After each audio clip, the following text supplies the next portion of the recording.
Good evening money persons, welcome to daily మనిషి number 1061. Daily మనిషిలో ఉన్నటువంటి అప్డేట్స్లోకి వెళ్ళే ముందు మన స్టెప్ కౌంట్ అయితే ఉన్నది కదా. నిన్న ఆల్మోస్ట్ 8300 పైన స్టెప్స్ని కంప్లీట్ చేశాను. మీ స్టెప్ కౌంట్ ఎంతో కింద కామెంట్ సెక్షన్లో కామెంట్ చేయండి. అండ్ ఈరోజు డైలీ మనిషిలో ఉన్నటువంటి ఇంపార్టెంట్ అప్డేట్స్ అండ్ రిజల్ట్స్ని 1 by 1 క్విక్గా డిస్కస్ చేసేద్దాం. ముందుగా మార్కెట్ అప్డేట్ చూసినట్లయితే ఈ రోజు సెషన్ లో సెన్సెక్స్ 1200 పాయింట్స్ పెరిగి 82,530 పాయింట్స్ కి క్లోజ్ అయినట్లయితే నిఫ్టీ 394 పాయింట్స్ పెరిగి 25,061 పాయింట్స్ కి క్లోజ్ అయింది. అండ్ ఈ రోజు సెషన్ లో మిడ్ క్యాప్ ఇండెక్స్ 0.77% పెరిగినట్లయితే స్మాల్ క్యాప్ ఇండెక్స్ 0.94% పెరిగింది. అండ్ బ్యాంక్ నిఫ్టీ 1.03% పెరిగింది. ఈ రోజు సెషన్ లో మార్నింగ్ నుంచి కూడా మన మార్కెట్ ఆల్మోస్ట్ ఫ్లాట్ గానే ట్రేడ్ అయింది కదా, కానీ సెకండ్ హాఫ్ లో మన మార్కెట్ లోని ఒక్కసారి జంప్ కనపడింది. యాక్చువల్లీ ఈ రోజు నిఫ్టీ పెరిగినటువంటి 395 పాయింట్స్ లోని రిలయన్స్ ఇండస్ట్రీస్ 55 పాయింట్స్ కంట్రిబ్యూట్ చేయడం జరిగింది. రిలయన్స్ స్టాక్ లో కూడా మీరు అబ్జర్వ్ చేశారంటే ఆల్మోస్ట్ సెకండ్ హాఫ్ నుంచే మనకి రిలయన్స్ స్టాక్ లో కూడా పాజిటివ్ మూమెంటం బిల్డ్ అయింది. ఈ రిలయన్స్ స్టాక్ పాజిటివ్ గా రియాక్ట్ అవడానికి రీజన్ ప్రెసెంట్ యుఎస్ ప్రెసిడెంట్ అయినటువంటి Donald Trump Arab countries visit లో ఉన్నారు కదా. సో ఈయన అరబ్ కంట్రీస్ విజిట్ లో భాగంగా ఎమిర్ ఆఫ్ ఖతర్ వాళ్ళు హోస్ట్ చేసినటువంటి డిన్నర్ పార్టీలోని మన రిలయన్స్ ఇండస్ట్రీస్ చైర్మన్ అయినటువంటి ముఖేష్ అంబానీ గారిని కూడా వాళ్ళు ఇన్వైట్ చేయడం జరిగింది. టోటల్ గా వాళ్ళు 100 వరకు గెస్ట్లను అయితే ఇన్వైట్ చేశారు. దానిలోని అంబానీ గారు కూడా ఉన్నారు. సో ఈ మీటింగ్ లోని ముఖేష్ అంబానీ గారు డొనాల్డ్ ట్రంప్ తో మాట్లాడుతున్నటువంటి వీడియో ఏదైతే ఉన్నదో ఆ వీడియో అయితే బయటకు వచ్చింది. దీంతో పాటుగా ఫిబ్రవరి మంత్ లోని ఖతర్ ఎమిర్ షేక్ ఇండియా విజిట్ లో భాగంగా ఇండియాలోని వేరియస్ ఇండస్ట్రీస్ లోని $10 బిలియన్ వరకు ఇన్వెస్ట్ చేస్తామని చెప్పి ఆ టైంలోనైతే అనౌన్స్ చేశారు కదా. దీనిలో భాగంగా రిలయన్స్ వాళ్ళని అక్కడ పిలిచారంటే రిలయన్స్ తో కూడా వేరియస్ బిజినెస్ లోని టైప్స్ అయితే వీళ్ళు చేసేటువంటి అవకాశం ఉన్నది. దాని ద్వారా రిలయన్స్ వాళ్ళకైతే పాజిటివ్ కావచ్చు. దీంతో పాటుగా డొనాల్డ్ ట్రంప్ గారిని కూడా రిలయన్స్ ఇండస్ట్రీస్ చైర్మన్ మీట్ అయ్యారు అనేసరికి ఒక్కసారి రిలయన్స్ ఇండస్ట్రీస్ స్టాక్ లో అయితే పాజిటివ్ మూమెంటం బిల్డ్ అయింది. సో నిఫ్టీలోని రిలయన్స్ ఇండస్ట్రీస్ స్టాక్ వెయిటేజ్ ఎక్కువ ఉంటుంది కదా. సో రిలయన్స్ ఇండస్ట్రీస్ స్టాక్ లో ఒక్కసారి ఆ పాజిటివ్ మూమెంటం కనపడేసరికి అక్కడి నుంచి మన నిఫ్టీ కూడా బాగానే పాజిటివ్ గా రియాక్ట్ అయింది. దీంతో పాటుగా ఎలాగా డొనాల్డ్ ట్రంప్ రిలేటెడ్ గానే మనం మాట్లాడుకుంటున్నాం కదా. యాక్చువల్లీ ఈయన మన ఇండియాకి అగైనిస్ట్ గా కొన్ని కామెంట్స్ కూడా చేశారు. మన కంట్రీలోని యాపిల్ ప్రొడక్షన్ అయితే పెంచడానికి అని చెప్పి యాపిల్ వాళ్ళు మన కంట్రీలో ప్లాంట్స్ అవి సెటప్ చేయడానికి చూస్తున్నారు కదా. సో దీనికి అగైనిస్ట్ గా ఇప్పుడు యుఎస్ ప్రెసిడెంట్ దగ్గర నుంచి అయితే కామెంట్స్ వచ్చాయి. ఈయన యాపిల్ సిఇఓ అయినటువంటి టిమ్ కుక్ గారితో మాట్లాడుతూ ఇండియాలోని మీరు ఐఫోన్ మ్యానుఫ్యాక్చరింగ్ చేయాల్సినటువంటి పని లేదు. ప్రెసెంట్ ఇండియా మన పైన విధిస్తున్నటువంటి వేరియస్ టారిఫ్స్ అయితే తగ్గించడానికి అయితే ఒప్పుకున్నది. సో మన దగ్గర మీరు యాపిల్ మ్యానుఫ్యాక్చరింగ్ అది పెంచుకుంటే సరిపోతుంది. అండ్ ఇండియా గురించి మాట్లాడుతూ ఈయన ఏమంటున్నారంటే they can take care of themselves, అంటే వాళ్ళ గురించి వాళ్ళు చూసుకోగలరు అన్నట్టుగా ఈయన కామెంట్స్ బట్టి మనం అర్థం చేసుకోవచ్చు. ఈయన వేరియస్ ఇండస్ట్రీస్ కలిసి అంటే యుఎస్ లోనే ఇన్వెస్ట్ చేయండి, యుఎస్ లోనే మీ ప్రొడక్షన్ పెంచుకోండి, యుఎస్ లోనే మీ మ్యానుఫ్యాక్చరింగ్ ఎక్స్పాండ్ చేసుకోండి, ఇవన్నీ చెప్పొచ్చు. కాకపోతే అల్టిమేట్లీ మ్యానుఫ్యాక్చరింగ్ ఎక్కడ తక్కువగా అవుతుందో అక్కడే వేరియస్ కంపెనీస్ వచ్చి మ్యానుఫ్యాక్చరింగ్ చేసుకునేటువంటి అవకాశం ఉంటుంది కదా. ఎందుకంటే ఏదైనా కంపెనీకి మీరు చూసినట్లయితే ఆ కంపెనీకి ఎక్కడ ఎక్కువ లాభం వస్తుందో అక్కడే ఇన్వెస్ట్ చేసేటువంటి అవకాశాలు అయితే ఉన్నాయి. సో ఆబ్వియస్లీ ఇక్కడ డొనాల్డ్ ట్రంప్ అనే కదా, అక్కడ ఎవరున్నా కూడా వాళ్ళ దగ్గర మ్యానుఫ్యాక్చరింగ్ పెంచుకోవడానికి చూస్తారు కదా. దానిలో భాగంగానే డొనాల్డ్ ట్రంప్ అయితే ఈ కామెంట్స్ చేసినట్టుగా మనం అర్థం చేసుకోవచ్చు. బట్ ఆయన కామెంట్ చేసినా కూడా కంపెనీస్ ఫైనల్ గా వాళ్ళకి ఎక్కడ లాభం వస్తుందో అక్కడే చూసుకుని ఇన్వెస్ట్ చేసేటువంటి అవకాశం ఉన్నది. కాబట్టి ఈయన కామెంట్స్ ని బట్టి యాపిల్ వాళ్ళు అయితే వెనక్కి వెళ్ళకపోవచ్చు అని మేము అనుకుంటున్నాం. బట్ ట్రంప్ దగ్గర నుంచి ఇటువంటి స్టేట్మెంట్స్ వచ్చినా కూడా సో ఇష్యూ రిలేటెడ్ గా ఈవినింగ్ యాపిల్ దగ్గర నుంచి కూడా ఒక క్లారిఫికేషన్ అయితే వచ్చినట్టుగా కనబడుతున్నది. ట్రంప్ ఇటువంటి స్టేట్మెంట్స్ చేసినా కూడా యాపిల్ అయితే వాళ్ళ ప్రొడక్ట్స్ ని మ్యానుఫ్యాక్చర్ చేసేందుకు గాను ఇండియాలోనే మేజర్ మ్యానుఫ్యాక్చరింగ్ బేస్ అయితే సెటప్ చేయబోతున్నట్లుగా గవర్నమెంట్ కి ఎష్యూరెన్స్ ఇచ్చిందని చెప్పి సిఎన్బిసి వాళ్ళ సోర్సెస్ ద్వారా తెలిసినటువంటి ఇన్ఫర్మేషన్ ని షేర్ చేస్తున్నారు. డైలీ మార్కెట్ లో వచ్చేటువంటి ఇటువంటి ఇంపార్టెంట్ ఇన్ఫర్మేషన్ ని మీతో డీటెయిల్ గా షేర్ చేయడానికి మన టీం పెడుతున్నటువంటి ఎఫర్ట్స్ గనుక వీడియో చూస్తున్న ఏ పాయింట్ ఆఫ్ టైమ్ లో అయినా మీకు హెల్ప్ఫుల్ అయినట్లయితే మన వీడియోని మర్చిపోకుండా లైక్ చేయడానికి ప్రయత్నించండి.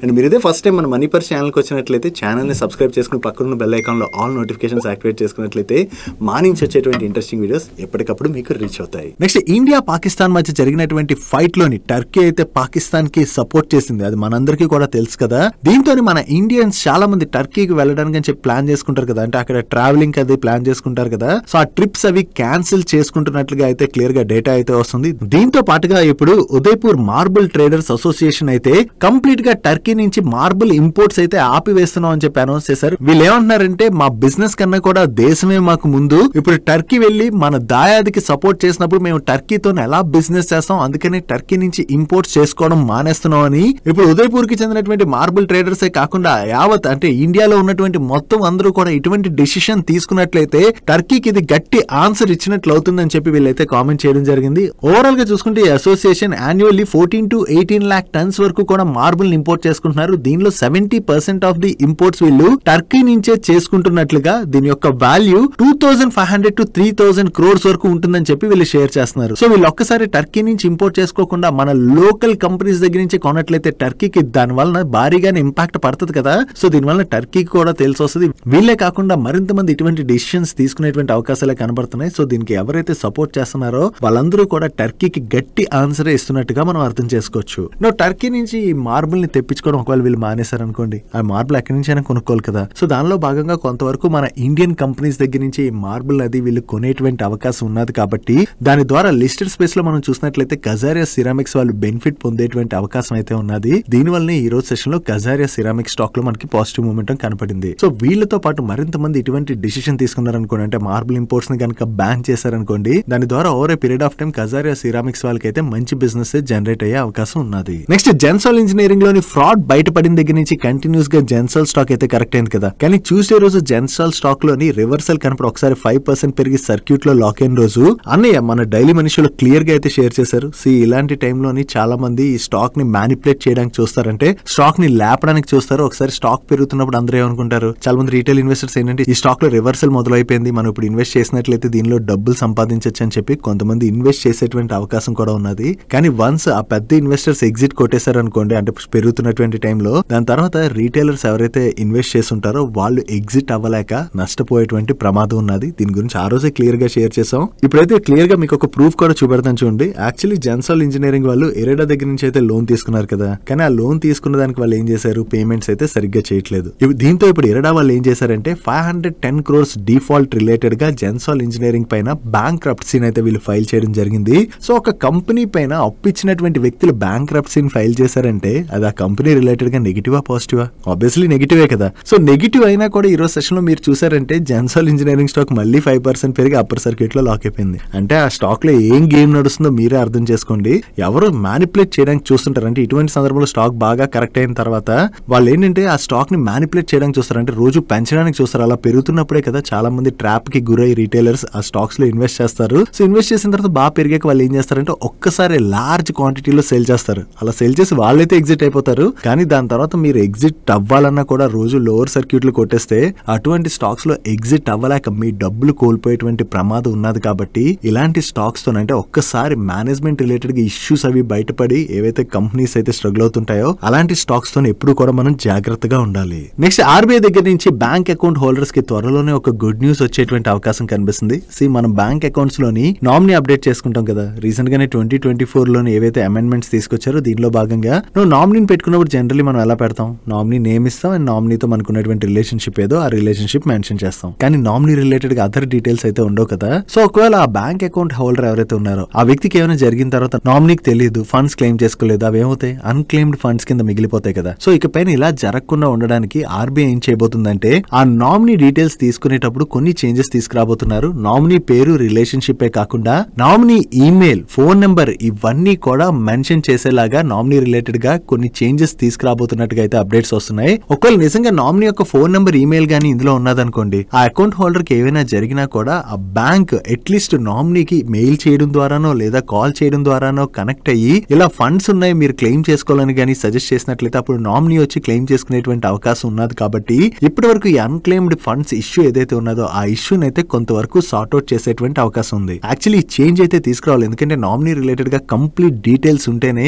రేపొద్దున ఒకవేళ ఆ వ్యక్తి చనిపోయినా కూడా ఆ నామినీని బ్యాంక్స్ అవి కాంటాక్ట్ చేయొచ్చు. కాబట్టి ప్రాసెస్ కొంచెం సింప్లిఫై అవుతుంది. ఆర్బీఐ తీసుకుందాం అనుకుంటున్నటువంటి ఈ స్టెప్ ఏదైతే ఉందో this is really very good step. And దీని గురించి మీరేమనుకుంటున్నారు కింద కామెంట్ సెక్షన్ లో కామెంట్ చేయండి. ఇంకా ఆర్బీఐ అయితే దీని రిలేటెడ్ గా అఫీషియల్ గా అనౌన్స్ చేయలేదు, చూడాలి త్వరలో దీని రిలేటెడ్ గా ఏమైనా చేంజెస్ తీసుకొస్తుందేమో. నెక్స్ట్ ఇండస్ఇండ్ బ్యాంక్ రిలేటెడ్ గా మరొక నెగటివ్ న్యూస్ అయితే కనపడుతున్నది. ఆల్రెడీ వీళ్ళ ఫారెక్స్ డెరివేటివ్ పోర్ట్ఫోలియోలోని డిస్పెన్సరీస్ ఉన్నాయని చెప్పి వీళ్ళు ప్రీవియస్ గానే అనౌన్స్ చేశారు కదా. దాని తర్వాత వీళ్ళ మైక్రో ఫైనాన్స్ అకౌంట్ పోర్ట్ఫోలియోలో కూడా కొన్ని మిస్ మ్యాచెస్ ఉన్నాయని చెప్పి న్యూస్ అయితే వచ్చింది. బట్ ఆ టైంలో ఇండస్ఇండ్ బ్యాంక్ వాళ్ళు రెస్పాండ్ అవుతూ మేము ఒక ఇంటర్నల్ ఆడిట్ అయితే కండక్ట్ చేస్తున్నాం, మైక్రో ఫైనాన్స్ బుక్ లో ఏమైనా ఉన్నాయో లేదో చెక్ చేయడానికి అని చెప్పి. బట్ ఇప్పటి వరకు ఏమీ తెలియలేదు, ఆడిట్ అయినట్లయితే మేము అనౌన్స్ చేస్తాం అన్నట్టుగా వాళ్ళైతే క్లారిఫికేషన్ ని రిలీజ్ చేశారు ఆ టైంలోని. ఇప్పుడు ఎకనామిక్ టైమ్స్ వాళ్ళు ఏం షేర్ చేస్తున్నారంటే వీళ్ళ మైక్రో ఫైనాన్స్ పోర్ట్ఫోలియోలో కూడా మరొక ఇష్యూ అయితే ఉన్నది. ఆ ఇష్యూ రిలేటెడ్ గా ఇప్పుడు ఇండస్ఇండ్ బ్యాంక్ అయితే ప్రోబ్ కండక్ట్ చేస్తున్నట్టుగా వీళ్ళు షేర్ చేస్తున్నారు. ఆ టైంలోనే వీళ్ళు చెప్పారంటే 600 crores వరకు కూడా దీనిలో డిస్పెన్సరీస్ ఉన్నాయని చెప్పి వీళ్ళైతే క్లెయిమ్ చేశారు. కానీ ఇంకా ఇండస్ఇండ్ బ్యాంక్ నుంచి ఎటువంటి కన్ఫర్మేషన్ కూడా రాలేదు. ఒకవేళ ఇప్పుడు అయితే అంటే ఆడిట్ అయితే కండక్ట్ చేస్తున్నారు కదా, ఆడిట్ లో ఒకవేళ వీళ్ళ మైక్రో ఫైనాన్స్ బుక్ లో కూడా ఏమైనా ప్రాబ్లమ్స్ ఉన్నాయని గనక బయటపడినట్లయితే ఫర్దర్ గా కూడా ఇండస్ ఇండ్ బ్యాంక్ స్టాక్ లో మనం ప్రెషర్ చూసేటువంటి అవకాశం ఉన్నది. నెక్స్ట్ సైబర్ ఫ్రాడ్స్ రోజు రోజుకి భయంకరంగా పెరిగిపోతున్నాయి కదా. దట్టు మనం చూసినట్లయితే మన మొబైల్ కి చాలా మెసేజ్లు, ఈమెయిల్స్ అండ్ అలాగే వాట్సాప్ లో కూడా మనకి మెసేజ్లు వస్తుంటాయి. వాటిలో ఏవేవో లింక్స్ ఉంటుంటాయి. ఒకవేళ వాటిని మనం క్లిక్ చేసాం అనుకోండి, ఏమవుతుంది, మన మొబైల్ కంప్లీట్ యాక్సెస్ స్కామ్స్టర్ చేతిలోకి వెళ్ళిపోవడం ద్వారా వాళ్ళు అనేక ఫ్రాడ్స్ అయితే చేస్తుంటారు. నా దీన్ని అరికట్టడానికి అని చెప్పి ఎయిర్టెల్ వాళ్ళు వరల్డ్ లోనే first time fraud detection solution అయితే లాంచ్ చేసినట్టుగా అప్డేట్ చేస్తున్నారు. ఈ సొల్యూషన్ ఏం చేస్తుందంటే మన వాట్సాప్ కి గానీ, టెలిగ్రామ్ కి గానీ, ఫేస్బుక్ అండ్ మనకు వచ్చేటువంటి SMS లోని ఇటువంటి స్పామ్ థింగ్స్ ఉంటాయి కదా, వేటిపైన మనం క్లిక్ చేసిన తర్వాత ఒకవేళ అది మాలిషియస్ వెబ్సైట్ కి మనల్ని డైరెక్ట్ చేస్తుంది అనుకోండి, దాన్ని వెంటనే ఈ ఫ్రాడ్ డిటెక్షన్ సిస్టమ్ అరికట్టేస్తుంది. అక్కడికే మనల్ని బ్లాక్ చేసేస్తుంది. అంటే మనల్ని ఆ వెబ్సైట్ వరకు ఎంటర్ అవనివ్వకుండా మనకు ఒక మెసేజ్ డిస్ప్లే చేస్తుంది అనమాట. దెన్ మనం మళ్ళీ ఆ వెబ్సైట్ కి వెళ్లకుండా డైరెక్ట్ వెనక్కి వచ్చేస్తాం. సో దీంతో మన పైన జరిగేటువంటి స్కామ్స్ అయితే అరికట్టచ్చని అండ్ ఈ ఫ్రాడ్ డిటెక్షన్ సొల్యూషన్ ఏదైతే ఉన్నదో ఇది Airtel mobile and broadband customers కి వీళ్ళు ఎడిషనల్ కాస్ట్ ఏది చార్జ్ చేయకుండానే ఆటోమేటిక్ గా ఎనేబుల్ చేయబోతున్నట్టుగా షేర్ చేస్తున్నారు. యాక్చువల్లీ ఎయిర్టెల్ వాళ్ళనే కాదు, అదర్ టెలికాం కంపెనీస్ కూడా ఇటువంటి స్పామ్ డిటెక్షన్ సొల్యూషన్ ని ప్రతి ఒక్కళ్ళు కూడా ఎనేబుల్ చేసినట్లయితే ఈ ఫ్రాడ్స్ ఏవైతే జరుగుతున్నాయో వాటిని అట్లీస్ట్ కొంతవరకైనా మనం అరికట్టేటువంటి అవకాశం ఉన్నది. నెక్స్ట్ వోడాఫోన్ ఐడియా వాళ్ళ రిలేటెడ్ గా ఒక ఇంపార్టెంట్ న్యూస్ అయితే కనబడుతున్నది. ఈ వోడాఫోన్ ఐడియా వాళ్ళ ఏజిఆర్ డ్యూస్ ఉన్నాయి కదా, ఈ ఏజిఆర్ డ్యూస్ లోని పెనాల్టీ అండ్ ఇంట్రెస్ట్ రిలేటెడ్ గా వీళ్ళు 30,000 crores ఏవైతే పే చేయాలో వాటికి వేవర్ అనౌన్స్ చేయాలని చెప్పి వీళ్ళు సుప్రీం కోర్ట్ లోని ప్లీ ఫైల్ చేసినట్టుగా సిఎన్బిసి వాళ్ళు షేర్ చేస్తున్నారు. యాక్చువల్లీ మనం ప్రెసెంట్ చూసినట్లయితే గవర్నమెంట్ కూడా వోడాఫోన్ ఐడియాలోని నియర్లీ 49% వరకు స్టేక్ అయితే హోల్డ్ చేస్తున్నది కదా. బట్ గవర్నమెంట్ ఏజిఆర్ డ్యూస్ ని తగ్గించాలన్నా కూడా సుప్రీం కోర్ట్ ప్రీవియస్ జడ్జ్మెంట్ ఏదైతే ఉన్నదో ఆ జడ్జ్మెంట్ వల్ల తగ్గించలేదని, సో దాంతోనే ఒకసారి దీన్ని రీకన్సిడర్ చేయాలని చెప్పి వోడాఫోన్ ఐడియా వాళ్ళు సుప్రీం కోర్ట్ ని రిక్వెస్ట్ చేస్తున్నట్టుగా వీళ్ళు షేర్ చేయడం జరిగింది. ఈ కేసు యొక్క హీరింగ్ May 19th అయితే సుప్రీం కోర్ట్ లో జరగబోతున్నది. చూడాలి సుప్రీం కోర్ట్ లో మళ్ళీ ప్లీ ఫైల్ చేశారు కదా, ఫైనల్ జడ్జ్మెంట్ ఏమొస్తుంది అన్నది. ఒకవేళ వీళ్ళ తరపున కనుక పాజిటివ్ గా వచ్చినట్లయితే ఓకే, అలా పాజిటివ్ గా రాలేదనుకోండి ఆ అమౌంట్ అయితే వోడాఫోన్ ఐడియా వాళ్ళు పే చేయాల్సి ఉంటుంది. కాబట్టి ఇది వోడాఫోన్ ఐడియా వాళ్ళకి బిగ్ బర్డెన్ కింద మనం చూడొచ్చు. ఆల్రెడీ వీళ్ళు ఫండ్స్ లేక కంటిన్యూస్ గా స్ట్రగుల్ అవుతానే ఉన్నారు. ఈవెన్ ఫండ్ రైజ్ చేయాలన్నా కూడా వీళ్ళు మల్టిపుల్ టైమ్స్ ట్రై చేస్తున్నా కూడా ఆ ఫండ్ రైజ్ ఫుల్ ఫ్లెజ్డ్ గా అయితే జరగట్లేదు. దట్టు వీళ్ళు 5G ఎక్స్పాన్షన్ చేయాలంటే వీళ్ళకి చాలా ఫండ్ కూడా అవసరం. ఇటువంటి టైంలో వీళ్ళ పైన ఉన్నటువంటి ఈ డ్యూ పేమెంట్స్ అవి ఏవైతే ఉన్నాయో వాటి వల్ల కంపెనీ పైన బర్డెన్ అయితే భారీగా పడుతున్నది. కాబట్టి దాన్ని తగ్గించుకోవడానికి వీళ్ళైతే ప్రయత్నిస్తున్నట్టుగా మనం అర్థం చేసుకోవచ్చు. నెక్స్ట్ అలెంబిక్ ఫార్మాస్యూటికల్స్ వల్ల రివారాక్సోబాన్ టాబ్లెట్స్ కి US FDA దగ్గర నుంచి ఫైనల్ అప్రూవల్ వచ్చినట్టుగా వీళ్ళు షేర్ చేస్తున్నారు. ఈ టాబ్లెట్స్ ని మేజర్ కార్డియోవాస్కులర్ ఈవెంట్స్ ఏవైతే ఉంటాయో దీనిలో వచ్చేటువంటి రిస్క్ ని రెడ్యూస్ చేయడానికి యూజ్ చేస్తారని అండ్ US లోని ఈ మార్చ్ 12 months ఎండింగ్ నాటికి వీటి యొక్క మార్కెట్ సైజ్ $445 million గా వీళ్ళు షేర్ చేస్తున్నారు. అండ్ అంతేకాకుండా ఈ టాబ్లెట్స్ ని వీళ్ళు ఫైనాన్షియల్ ఇయర్ 26 Q1 లోని US లో లాంచ్ చేయబోతున్నారు. US లో ఈ టాబ్లెట్స్ రిలేటెడ్ గా ఏదైతే ఆపర్చునిటీ ఉన్నదో దాన్ని వీళ్ళు క్యాటర్ చేసేటువంటి అవకాశం ఉన్నది. కాబట్టి ఇది అలెంబిక్ ఫార్మాస్యూటికల్స్ వాళ్ళ రిలేటెడ్ గా మనం పాజిటివ్ గా చూడొచ్చు. నెక్స్ట్ హీట్ ఎక్స్చేంజర్స్ మ్యానుఫ్యాక్చర్ చేసేటువంటి KRN heat exchanger and refrigeration limited వాళ్ళ రిలేటెడ్ ఒక పాజిటివ్ అప్డేట్ ఉన్నది. వీళ్ళ సబ్సిడరీ కంపెనీ అయినటువంటి KRN HVAC products private limited వాళ్ళు government of India white good PLA scheme ఉన్నది కదా, ఈ వైట్ గుడ్ PLA స్కీమ్ కి అప్లై చేసుకోవడం జరిగింది. దీనిలో భాగంగా ఈ సబ్సిడరీ కంపెనీకి అప్రాక్సిమేట్లీ 141 crores ఇన్సెంటివ్ అయితే అప్రూవల్ అయినట్టుగా వీళ్ళు షేర్ చేస్తున్నారు. సో ఈ వైట్ గుడ్ PLA స్కీమ్ లో భాగంగా ఏదైతే వీళ్ళకి ఇన్సెంటివ్ రాబోతున్నదో ఇది KRN హీట్ ఎక్స్చేంజర్ వాళ్ళ రిలేటెడ్ గా మనం పాజిటివ్ గా చూడొచ్చు. నెక్స్ట్ లూపిన్ వాళ్ళ రిజల్ట్స్ వచ్చి ఈ రిజల్ట్స్ గురించి మనం రిజల్ట్స్ కార్నర్ లో డిస్కస్ చేసుకుందాం. అండ్ దీంతో పాటుగా ఈ లూపిన్ వాళ్ళకి చెందినటువంటి రివారాక్సోబాన్ టాబ్లెట్స్ కి US FDA దగ్గర నుంచి అప్రూవల్ వచ్చినట్టుగా వీళ్ళు షేర్ చేస్తున్నారు. అండ్ ఈ టాబ్లెట్స్ ఇక్కడ కనపడుతున్నటువంటి వేరియస్ ట్రీట్మెంట్స్ లో భాగంగా యూజ్ చేస్తారని అండ్ US లోని మార్చ్ 12 months ఎండింగ్ నాటికి వీటి యొక్క యాన్యువల్ సేల్స్ $8,052 million గా వీళ్ళు షేర్ చేస్తున్నారు. సో వీళ్ళకి US FDA దగ్గర నుంచి న్యూ అప్రూవల్ ఏదైతే వచ్చిందో ఇది లూపిన్ వాళ్ళ రిలేటెడ్ గా మనం పాజిటివ్ గా చూడొచ్చు. నెక్స్ట్ వెస్టర్న్ క్యారియర్స్ వాళ్ళకి భారత్ అల్యూమినియం కంపెనీ లిమిటెడ్ దగ్గర నుంచి ఒక ఆర్డర్ వచ్చింది. Order value approximately 70 crores and ఈ ఆర్డర్ లో భాగంగా వీళ్ళు మెటీరియల్ హ్యాండ్లింగ్ వర్క్స్ ని 36 months పాటు చేయవలసి ఉన్నది. సో వీళ్ళకి కొత్త ఆర్డర్ ఏదైతే వచ్చిందో ఇది వెస్టర్న్ క్యారియర్స్ వాళ్ళ రిలేటెడ్ గా మనం పాజిటివ్ గా చూడొచ్చు. డైలీ మార్కెట్ లో వచ్చేటువంటి ఇటువంటి ఇంపార్టెంట్ అప్డేట్స్ ని మీతో డీటెయిల్ గా షేర్ చేయడానికి మన టీం పెడుతున్నటువంటి ఎఫర్ట్స్ గనుక మీకు హెల్ప్ఫుల్ అవుతున్నట్లయితే మన వీడియోని మర్చిపోకుండా లైక్ చేయడానికి ప్రయత్నించండి. నెక్స్ట్ వేరే సెక్టర్స్ లోని EPC సర్వీసెస్ ప్రొవైడ్ చేసేటువంటి కల్పతరు ప్రాజెక్ట్స్ వాళ్ళకి వాళ్ళ ఇంటర్నేషనల్ సబ్సిడరీస్ తో కలిపి టోటల్ గా 2,300 crores పైన ఆర్డర్స్ అయితే కొత్తగా విన్ అయ్యారు. ఈ ఆర్డర్స్ వీళ్ళకి చూసినట్లయితే ఇండియా అండ్ ఓవర్సీస్ మార్కెట్స్ లోని power transmission and distribution business related గా కొన్ని ఆర్డర్స్ విన్ అయ్యారు. అండ్ మన ఇండియాలోని బిల్డింగ్ ప్రాజెక్ట్స్ రిలేటెడ్ గా కూడా కొన్ని ఆర్డర్స్ విన్ అవ్వడం జరిగింది. సో వీళ్ళు ఇలా కొత్తగా ఆర్డర్స్ విన్ అవుతుండడంతో వీళ్ళ ఆర్డర్ బుక్ కూడా స్ట్రాంగ్ గా గ్రో అవుతుంది. కాబట్టి ఇది కల్పతరు ప్రాజెక్ట్స్ వాళ్ళ రిలేటెడ్ గా మనం పాజిటివ్ పాజిటివ్ గా చూడొచ్చు. నెక్స్ట్ హిందుస్థాన్ యూనిలీవర్ వాళ్ళు వీళ్ళ Kwality Wall's ice cream business ఉన్నది కదా, ఈ ఐస్ క్రీమ్ బిజినెస్ ని డీమర్జ్ చేసి సపరేట్ గా లిస్ట్ చేయబోతున్నట్టుగా వీళ్ళు ప్రీవియస్ గా అనౌన్స్ చేశారు కదా. కానీ ఒక డీమర్జర్ కంప్లీట్ అవ్వాలంటే దానికి వేరియస్ అప్రూవల్స్ అయితే రావాలి. నౌ వీళ్ళ క్వాలిటీ వాళ్ళ బిజినెస్ ని డీమర్జ్ చేసేందుకు గాను both exchanges BSE and NSE దగ్గర నుంచి వీళ్ళకి నో అబ్జెక్షన్ అయితే వచ్చినట్టుగా వీళ్ళు షేర్ చేస్తున్నారు. సో BSE అండ్ NSE దగ్గర నుంచి నో అబ్జెక్షన్ వచ్చింది కాబట్టి ఈ డీమర్జర్ ప్రాసెస్ ముందుకు వెళ్ళబోతున్నట్టుగా మనం అర్థం చేసుకోవచ్చు. నెక్స్ట్ శిల్ప మెడికేర్ వాళ్ళకి శిల్ప ఫార్మా లైఫ్ సైన్సెస్ అనేటువంటి ఒక సబ్సిడరీ కంపెనీ ఉన్నది. ఈ సబ్సిడరీ కంపెనీకి చెందినటువంటి యూనిట్ 1 మ్యానుఫ్యాక్చరింగ్ ఫెసిలిటీలోని US FDA వాళ్ళు ఈ March 3 నుంచి March 7 మధ్యన ఇన్స్పెక్షన్ అయితే కండక్ట్ చేయడం జరిగింది. నో ఇన్స్పెక్షన్ ముగియడంతో ఇప్పుడు వీళ్ళకి వాలంటరీ యాక్షన్ ఇండికేటెడ్ క్లాసిఫికేషన్ తోని ఎస్టాబ్లిష్మెంట్ ఇన్స్పెక్షన్ రిపోర్ట్ అయితే ఇష్యూ చేశారు. వీళ్ళకి ఒకవేళ అఫీషియల్ యాక్షన్ ఇండికేటెడ్ గా క్లాసిఫై చేస్తున్నట్లయితే అది వీళ్ళకి నెగిటివ్ అయ్యేది. But voluntary action indicated status వచ్చింది కాబట్టి కొన్ని ఇష్యూస్ అయితే ఉంటాయి, ఆ ఇష్యూస్ ని వీళ్ళు రిజాల్వ్ చేసుకుంటే సరిపోద్ది. అండ్ ఎస్టాబ్లిష్మెంట్ ఇన్స్పెక్షన్ రిపోర్ట్ ని వీళ్ళు రిసీవ్ చేసుకున్నారు కాబట్టి ఈ ఇన్స్పెక్షన్ అయితే సక్సెస్ఫుల్లీ క్లోజ్ అయినట్టుగా మనం అర్థం చేసుకోవచ్చు. నెక్స్ట్ డ్యామ్ క్యాపిటల్ వాళ్ళ నెంబర్స్ వచ్చే యాక్చువల్లీ లాస్ట్ క్వార్టర్ లోని మార్కెట్ లో అయితే చాలా ప్రెషర్ చూసాం కదా. సో దీంతో లాస్ట్ క్వార్టర్ లో పెద్దగా IPOs అవి కూడా రాలేదు. సో ఓవరాల్ గా దీని వల్ల డ్యామ్ క్యాపిటల్ వాళ్ళపైన అయితే క్లియర్ గా ఇంపాక్ట్ కనిపిస్తుంది. లాస్ట్ ఇయర్ సేమ్ క్వార్టర్ తో కంపేర్ చేస్తే ఈ క్వార్టర్ లోని వీళ్ళ టోటల్ ఇన్కమ్ లోని 56.8% డ్రాప్ కనపడుతున్నట్లయితే ప్యాట్ లోని 74.2% డ్రాప్ కనిపిస్తుంది. వీళ్ళ మర్చెంట్ బ్యాంకింగ్ రెవెన్యూలోనైతే ఏకంగా 76.5% డ్రాప్ కనపడుతున్నది. బట్ ఇన్స్టిట్యూషనల్ ఈక్విటీ సెగ్మెంట్ ఉన్నది కదా, ఈ సెగ్మెంట్ రెవెన్యూ లో మాత్రం 11.5% గ్రోత్ డెలివర్ చేశారు. ఓవరాల్ గా ఈ మర్చెంట్ బ్యాంకింగ్ రెవెన్యూస్ లో ఏదైతే ఇంత సిగ్నిఫికెంట్ డ్రాప్ కనపడుతున్నదో దాంతో వీళ్ళ నెంబర్స్ పైన అయితే ఈ క్వార్టర్ లో బిగ్ ఇంపాక్టే పడింది. సో ఓవరాల్ గా చూసుకుంటే ఈ క్వార్టర్ లో వీళ్ళ నెంబర్స్ వీక్ గా ఉండడంతోనే ఈ రోజు సెషన్ లో డ్యామ్ క్యాపిటల్ స్టాక్ లో మనకి ప్రెషర్ కనపడింది. నెక్స్ట్ తిలక్ నగర్ ఇండస్ట్రీస్ వాళ్ళ నెంబర్స్ వచ్చే వీళ్ళ నెంబర్స్ ఎలా ఉన్నాయి చూద్దాం. ఇయర్ ఆన్ ఇయర్ లో చూసినా క్వార్టర్ ఆన్ క్వార్టర్ లో చూసినా వీళ్ళ రెవెన్యూస్ లోని మంచి గ్రోత్ డెలివర్ చేశారు. అండ్ ఎబిటాలో ఇయర్ ఆన్ ఇయర్ లో 62.6% గ్రోత్ డెలివర్ చేసినట్లయితే సీక్వెన్షియల్ బేసిస్ లో 30% గ్రోత్ డెలివర్ చేయడం జరిగింది. అండ్ ప్యాట్ లోని ఇయర్ ఆన్ ఇయర్ లో 145% పైన గ్రోత్ డెలివర్ చేసినట్లయితే సీక్వెన్షియల్ బేసిస్ లో 43% పైన గ్రోత్ డెలివర్ చేశారు. అండ్ ఈ క్వార్టర్ లోని వీళ్ళ ఎబిటా మార్జిన్స్ లోను ప్యాట్ మార్జిన్స్ లో కూడా మంచి ఇంప్రూవ్మెంట్ కనిపిస్తుంది. యాక్చువల్లీ ఈ క్వార్టర్ లోని వీళ్ళ నెంబర్స్ ఇంత బాగుండడంతో స్టాక్ అయితే పాజిటివ్ గా రియాక్ట్ అయింది. కాకపోతే మనం ఇక్కడ ఒకటి గుర్తుపెట్టుకోవాలి, ఏపీ గవర్నమెంట్ ఏదైతే కొత్త లిక్కర్ పాలసీ తీసుకొచ్చిందో ఆ లిక్కర్ పాలసీ తీసుకొచ్చిన తర్వాత వీళ్ళ సేల్స్ అయితే అక్కడ పెరిగాయి కదా, ఆ సేల్స్ పెరగడంతో ఈ క్వార్టర్ లో నెంబర్స్ లో అయితే అది క్లియర్ గా కనపడుతున్నది. సో నెక్స్ట్ క్వార్టర్ నుంచి కూడా ఈ గ్రోత్ ని వీళ్ళు కంటిన్యూ చేస్తారా లేదా అన్నది మనం చూడవలసి ఉన్నది. ఓవరాల్ గా ఈ క్వార్టర్ నెంబర్స్ బాగుండడంతో స్టాక్ అయితే పాజిటివ్ గా రియాక్ట్ అయింది. ఈవెన్ ఈ AP government new policy related గా వీళ్ళ మేనేజ్మెంట్ కూడా షేర్ చేస్తుంది. ఇక్కడ ఆర్టీఎం చేంజ్ అయితే కంప్లీట్ అయిందని, దీంతో ఫ్యూచర్ లో కూడా వీళ్ళకి ఏపీ నుంచి మంచి బిజినెస్ జనరేట్ అయ్యేటువంటి అవకాశం ఉన్నదని చెప్పి వీళ్ళ మేనేజ్మెంట్ కామెంట్ చేస్తుంది. నెక్స్ట్ పిరామిల్ ఫార్మా వాళ్ళ నెంబర్స్ వచ్చే లాస్ట్ ఇయర్ సేమ్ క్వార్టర్ తో కంపేర్ చేస్తే ఈ క్వార్టర్ లో వీళ్ళ ఆపరేటింగ్ రెవెన్యూలో 8% గ్రోత్ డెలివర్ చేసినట్లయితే ఎబిటాలోని 8% గ్రోత్ డెలివర్ చేశారు. అండ్ ప్యాట్ లోని 52% గ్రోత్ డెలివర్ చేయడం జరిగింది. యాక్చువల్లీ రెవెన్యూస్ లో డెలివర్ చేసినటువంటి గ్రోత్ కన్నా ప్యాట్ లో ఎక్కువ గ్రోత్ కనిపిస్తుంది కదా. దానికి రీజన్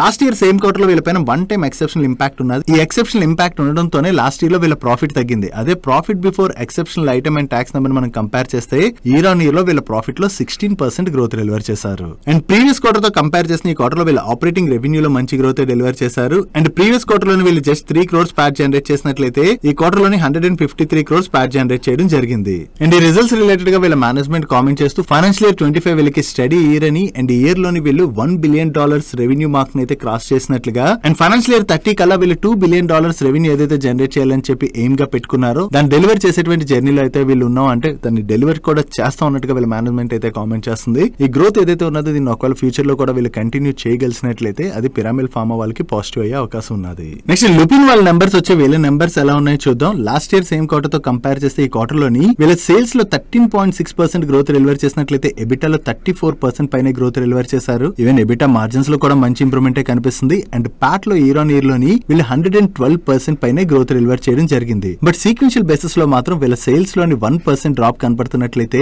ఎబిటాలో 2.2% డ్రాప్ కనిపిస్తుంది. అండ్ ప్యాట్ లో 8.9% డ్రాప్ కనిపిస్తుంది. And last year same quarter తో కంపేర్ చేస్తే ఈ క్వార్టర్ లోని వీళ్ళ north America sales loan, India sales loan, and other developed market sales లో కూడా మంచి గ్రోత్ డెలివర్ చేశారు. అండ్ ఎమర్జింగ్ మార్కెట్ సేల్స్ లో కూడా మంచి ఇంప్రూవ్మెంట్ కనిపిస్తుంది. బట్ సీక్వెన్షియల్ బేసిస్ లో మాత్రం వీళ్ళ ఇండియా సేల్స్ లోని 11.4% డ్రాప్ కనపడుతుండడంతో వీళ్ళ ఓవరాల్ సేల్స్ లో కూడా సీక్వెన్షియల్ బేసిస్ లోని స్లైట్ గా ఇంపాక్ట్ కనిపిస్తుంది. నెక్స్ట్ హిటాచి ఎనర్జీ వాళ్ళ నెంబర్స్ వచ్చే వీళ్ళ నెంబర్స్ ఎలా ఉన్నాయో చూద్దాం. లాస్ట్ ఇయర్ సేమ్ క్వార్టర్ తో కంపేర్ చేస్తే ఈ క్వార్టర్ లో వీళ్ళ రెవెన్యూస్ లో 13.1% గ్రోత్ డెలివర్ చేసినట్లయితే ఆపరేటింగ్ ఎబిటా లో 36.5% గ్రోత్ డెలివర్ చేశారు అండ్ ప్యాట్ లో 61.8% గ్రోత్ డెలివర్ చేయడం జరిగింది. అండ్ సీక్వెన్షియల్ బేసిస్ లో కంపేర్ చేసిన వీళ్ళ రెవెన్యూస్ లోను ఎబిటాలోను ప్యాట్ లోను మంచి గ్రోత్ డెలివర్ చేశారు. Coming to their orders, last year same quarter తో కంపేర్ చేస్తే ఈ క్వార్టర్ లో వీళ్ళ ఆర్డర్స్ లోని 55.7% గ్రోత్ డెలివర్ చేశారు. బట్ సీక్వెన్షియల్ బేసిస్ లో మాత్రం వీళ్ళ ఆర్డర్స్ లో 81% డ్రాప్ కనిపిస్తుంది. అండ్ ఈ రెండు నాటికి వీళ్ళ దగ్గర 19,245 crores వరకు ఆర్డర్ బ్యాక్లాగ్ ఉన్నట్టుగా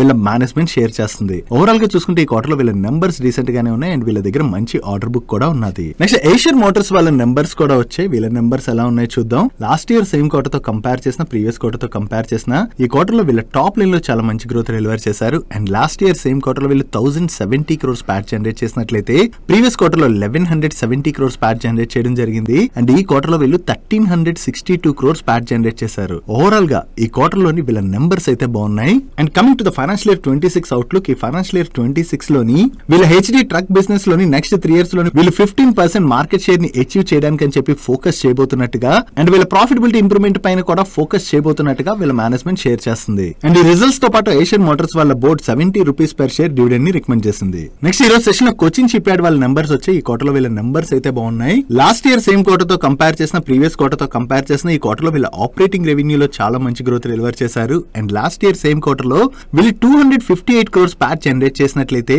ప్రీవియస్ క్వార్టర్ లోని 176 crores ప్యాట్ జనరేట్ చేయడం జరిగింది. అండ్ ఈ క్వార్టర్ లో వీళ్ళు 287 crores ప్యాట్ జనరేట్ చేశారు. ఓవరాల్ గా చూసుకుంటే ఈ క్వార్టర్ లో వీళ్ళ టాప్ లైన్ లోను బాటమ్ లైన్ లోను మంచి గ్రోత్ డెలివర్ చేయడంతో ఈ రోజు సెషన్ లో Cochin ship yard stock positive గా రియాక్ట్ అయింది. నెక్స్ట్ మురుగప్ప గ్రూప్ కంపెనీ అయినటువంటి ట్యూబ్ ఇన్వెస్ట్మెంట్స్ వాళ్ళ నెంబర్స్ వచ్చి వీళ్ళ నెంబర్స్ ఎలా ఉన్నాయో చూద్దాం. ఈ క్వార్టర్ లోని వీళ్ళ టాప్ లైన్ లో అయితే డీసెంట్ గ్రోత్ డెలివర్ చేశారు. కానీ ఈ క్వార్టర్ లో వీళ్ళ మెటీరియల్ కాస్ట్ పెరగడంతో పాటుగా రిమైనింగ్ ఎక్స్పెన్సెస్ కూడా పెరగడంతో ఓవరాల్ గా ఈ క్వార్టర్ ఎక్స్పెన్సెస్ అనేవి బాగా పెరిగాయి. ఈ ఎక్స్పెన్సెస్ పెరిగిపోవడంతోనే వీళ్ళ టాప్ లైన్ లో డీసెంట్ గ్రోత్ డెలివర్ చేసినా కూడా ఇయర్ ఆన్ ఇయర్ లో కంపేర్ చేసిన క్వార్టర్ ఆన్ క్వార్టర్ లో చూసినా కూడా వీళ్ళ బాటమ్ లైన్ లోని బాగానే డ్రాప్ కనిపిస్తుంది. సో ఓవరాల్ గా వీళ్ళ ప్రాఫిట్ ఈ క్వార్టర్ లో ఇంపాక్ట్ అయ్యేసరికి ఈ రోజు సెషన్ లో స్టాక్ లో మనకి ప్రెషర్ కనపడింది. నెక్స్ట్ ఐటీసీ నుంచి డిమర్జ్ చేసి సెపరేట్ గా లిస్ట్ చేసినటువంటి ఐటీసీ హోటల్స్ వాళ్ళ నెంబర్స్ వచ్చే వీళ్ళ నెంబర్స్ ఎలా ఉన్నాయో చూద్దాం.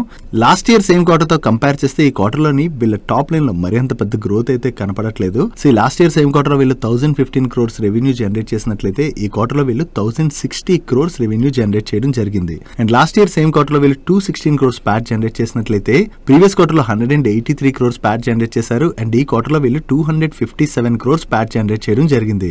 Actually year on year basis ఈ క్వార్టర్ లో వీళ్ళ రెవెన్యూస్ లో పెద్దగా గ్రోత్ డెలివర్ చేయకపోయినా కూడా ఈ క్వార్టర్ ఎక్స్పెన్సెస్ అయితే వీళ్ళవి కంట్రోల్ లో ఉండడంతో ఓవరాల్ గా మనకి బాటమ్ లైన్ లో అయితే ఇంప్రూవ్మెంట్ కనిపిస్తుంది. నెక్స్ట్ సారిగమ వాళ్ళ నెంబర్స్ వచ్చే వీళ్ళ నెంబర్స్ ఎలా ఉన్నాయో చూద్దాం. లాస్ట్ ఇయర్ సేమ్ క్వార్టర్ తో కంపేర్ చేస్తే ఈ క్వార్టర్ లో వీళ్ళ టాప్ లైన్ లో డ్రాప్ కనిపిస్తుంది. ప్రీవియస్ క్వార్టర్ తో కంపేర్ చేసినా కూడా ఈ క్వార్టర్ లోని వీళ్ళ టాప్ లైన్ లో సిగ్నిఫికెంట్ డ్రాప్ కనిపిస్తుంది. And last year same quarter లో వీళ్ళు 53 crores ప్యాట్ జనరేట్ చేసినట్లయితే ప్రీవియస్ క్వార్టర్ లో 62 crores ప్యాట్ జనరేట్ చేశారు. అండ్ ఈ క్వార్టర్ లో వీళ్ళు 59.86 crores ప్యాట్ జనరేట్ చేయడం జరిగింది. యాక్చువల్లీ ఇయర్ ఆన్ ఇయర్ లో వీళ్ళ టాప్ లైన్ లో డ్రాప్ కనపడుతున్న బాటమ్ లైన్ లో ఇంప్రూవ్మెంట్ కనిపిస్తుంది కదా. దానికి రీజన్ ఈ క్వార్టర్ లో వీళ్ళ ఆపరేషనల్ కాస్ట్ అయితే తగ్గింది. దాంతోనే వీళ్ళ ఓవరాల్ ఎక్స్పెన్సెస్ అన్నవి తగ్గాయి. ఈ ఎక్స్పెన్సెస్ తగ్గడంతోనే మనకి బాటమ్ లైన్ లో ఇంప్రూవ్మెంట్ కనిపిస్తుంది. ఓవరాల్ గా చూసుకుంటే ఈ క్వార్టర్ లో సారిగమ వాళ్ళ నెంబర్స్ అయితే కొంచెం వీక్ గానే ఉన్నాయి. That's it for today's daily munch. ఈ రోజు డైలీ మంచ్ లో మేము షేర్ చేసిన ఇన్ఫర్మేషన్ మీకు హెల్ప్ఫుల్ అయినట్లయితే ఈ వీడియోని లైక్ చేయండి. ఈ video me friends and family members helpful అవుతుంటే ఈ వీడియోని వాళ్ళకి షేర్ చేయండి. మీరు ఇదే ఫస్ట్ టైం మన మనీ పర్ ఛానల్ కి వచ్చి ఛానల్ ఇంకా సబ్స్క్రైబ్ చేసుకోలేనట్లయితే